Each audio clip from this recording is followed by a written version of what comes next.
Well, hello everybody and welcome back to the channel. This is David Bianco. So this particular journey is one that came through a contact in the channel where someone reached out to me and realized I was in the Dallas-Fort Worth area. And although this person had been watching a lot of videos online, I think that caught their ear. And in fact, then they reached out to me and asked about where I was and whether or not there were going to be any record shows. And in fact, there was one the coming weekend from that first contact. And so we met up there and subsequently got to know each other and went to his house, brought a few records with me. I know he's a Beatles fan, so I brought a few of my Beatles records like the Magical Mystery Tour Horseshoe, also have a Horseshoe revolver, and I brought my UHQR from Mobile Fidelity from 1981, Sgt. Pepper's Lonely Hearts Club Band.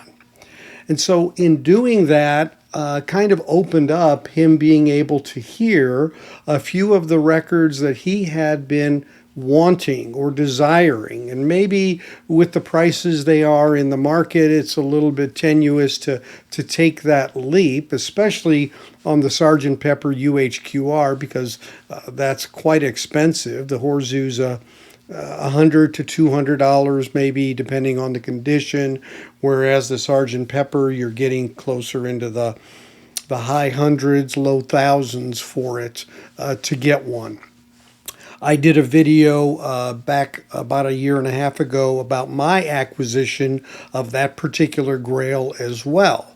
And ironically, as things kind of happen, another person I met in the VC previous to that, who has joined me on several shows, Brad, Vinyl Rush Brad, was in search of one as well, this UHQR of Sgt. Pepper's Lonely Hearts Club Band. Now again, this is first generation MFSL 1981 type UHQR when the first branding of that occurred. And got in touch with someone again through the channel who contacted me after seeing the Sgt. Pepper video I had done on that Grail acquisition to say, hey, we've got some Beatles records and we've been wanting to move them along to some people, who aren't just going to flip them, but who will enjoy them. And so Brad and I had gone out to their house down in the Houston area and subsequently became fast friends and made several visits, attended their 70th birthday, which had a Beatles cover band at it, and I did an interview with them. So all these things kind of tie in together. And here is this other individual now who is looking for this record and actually had been kind of watching it on Discogs to see who had it available. Well, as it came to be, listening to it when I brought it to him was a revelation. And one in which he said, boy, I've never spent anywhere. My limit was like $500 to ever spend on a record. Don't even know that I've spent that on a record. But there was one that was available, which was sealed at Wax Trax Records in Denver, which I have been to. It's a very reputable organization. So I said, well, a sealed one is about as good as you can really get, I guess, as long as there's no issues. But it was $900, of course, plus taxes and shipping. And so I said, well, let me look into, find out some info about it, find out if it truly is sealed and all the, different kind of follow-ups and see what kind of deal we might be able to make. And so a really gracious individual there at Wax Trax emailed me back, and we discussed it, and we came to agreement on purchasing it, and that's what I did for this individual. And so got it in today, or to open. I got it yesterday actually, but got it to him to be able to open it today. And let's look at what that unboxing looked like and the discovery of actually opening it and getting that first listen. I got a helper today. So this is all about unboxing a rare record. the story I've told you about how we got to this point, but here it is. It's arrived in really good condition. For this big a box, it's very light, and you'll see why it's light when we get in there. So let's go ahead and unbox it, share the experience. This came all the way from Denver, Colorado to Texas. And now she gets lazy. When work is being done, the dog lays down. Okay, I understand how it works. So here we go.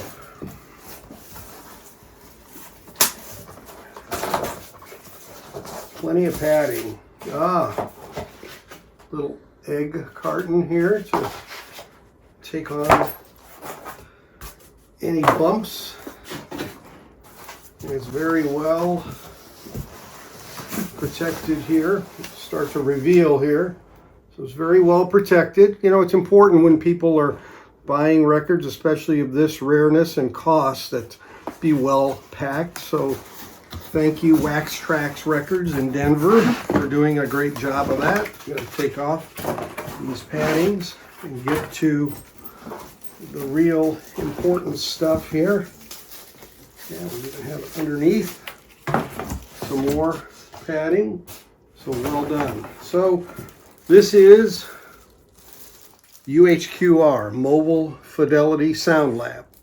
These were the original UHQRs that came out. And this is a sealed copy of Sgt. Pepper's Lonely Hearts Club Band, the Beatles.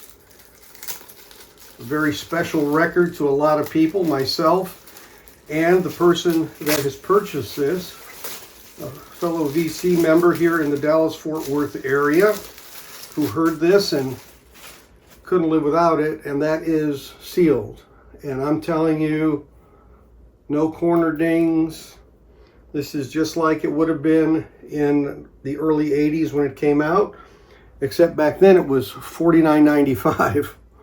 So yeah, so you can see along the edge, this is how the name is done. And these, of course, are boxes that don't wear well over time, I can tell you that. But this is it. And so we're going to listen to this and hear how pristine a brand new copy is, of course, after we take it through a degritter step. So let's take some time and enjoy the music. All right, so we're taking the shrink off. Wanted to be really careful with that. So when you open this flip top, what you get is a certificate of authenticity. Okay, and it has the number here, 4703 out of 5,000 for this one. Also has a registration certificate, which I don't think we can send this in now. I don't think they're at the same address anymore, so that's just for historical reference. And then a technical specification manual on the UHQR product and process. Now, ironically, this is what I used in one of my very first videos about mobile fidelity when the DSD scandal was hitting, as I was going back down memory lane to talk about how we used to get very strong details from them about what was being done, how the record was made, and all the details about that, and how over time that had diminished. When they went away from half-speed masters, they didn't share that. And then, of course, when they went to digital, they didn't share that.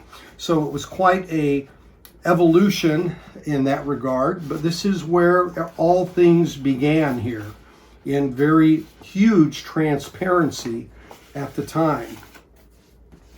Now we have protective foam here for the record, and this is the actual cover that it comes in. And you pull it out, and this is a blank folded over heavy duty paperweight to protect this record. This is a 200-gram record,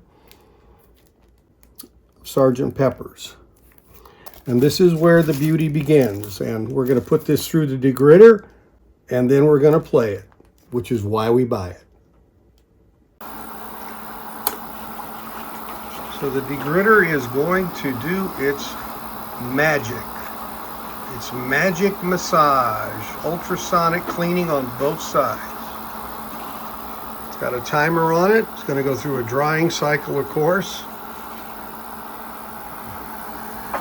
Now my friend Armando that runs Vintage Meal has a degritter, and he says, gee, even toasters have 2 slots. Yeah, it would be nice if this had 2 slots, but this does a great job on a record to fully clean it, ready to throw on the turntable afterwards, after the drying cycle.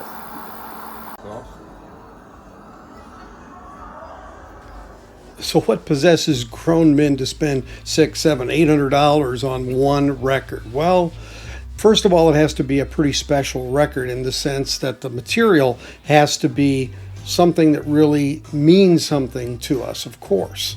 But beyond that, when it comes to this record, you've never heard it the way you hear it on this UHQR.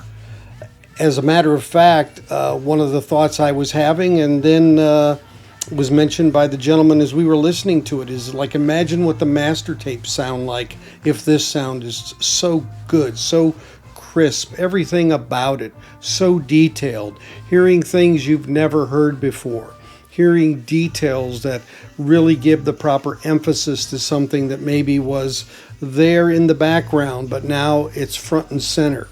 It just is a marvel. And to me, the biggest marvel in this in a lot of ways are the voices, how crisp and clean the voices are. It made me think about the microphones and the technology, quote unquote, of the day that George Martin used to record this. Stellar, just stellar. And you hear the Beatles' voices in precision that just really is jaw-dropping. In the room kind of sound, very precise on the upper end with the sharpness of the voice and the singing and the melodies and the pounding of certain drum beats and certain percussion that goes through it. And then when you get into some of the Eastern sitar song areas, the sharpness of that just searing into you, something that can't almost be described, actually. Just a feast of auditory beauty. And again, this is a rare thing to do, to buy something of this nature at this kind of a price level. But again, it is a totally new experience. It's immersion. And it's new immersion when you play it again, new things that you hear. And I experienced that myself because I've listened to this quite a few times with my own copy. And seeing the impact that it had on this other VC member in terms of never having heard it that way and not believing they could ever hear it that way. And this is what this handing off of taking time with other people in the vinyl community and getting to know them and sharing what we have to let them experience it, whether they decide to get it or not, isn't really the outcome of choice here. It's always a matter of decision. A lot of these things, of course, are very much beyond many people's capabilities, myself included. But when we get to this point, there are certain things that just hit the sweet spot so well that it just can't be avoided. And so I wanted to share this experience because any of us that have a collection and have something that we can share with someone else, I think that's a great way to expand people's knowledge of what's out there, their engagement, to give them new energy into the hobby, to understand what they can hear. Even in this case, working with someone on their setup of their equipment. I'll be doing a separate video to talk about these areas because there's some things that I came to discover through the experiences that this person has had in the past that really is concerning regarding equipment. And so these are the things I think that make the vinyl community great. And I wanted to share it with you because it is something that to me tells me that this lives on and this can be done in ways that give each other that leg up and that experience together to understand what is out there and what can be done and the enjoyment that we can get out of the hobby. So as always, thanks for watching. If you haven't subscribed, please click on the bell below for notifications, and a thumbs up is always appreciated, as are any of your comments. And so until we meet again, I want to say thank you for watching, and we'll catch you next time on the Safe and Sound Texas Audio Excursion. Take care, everybody.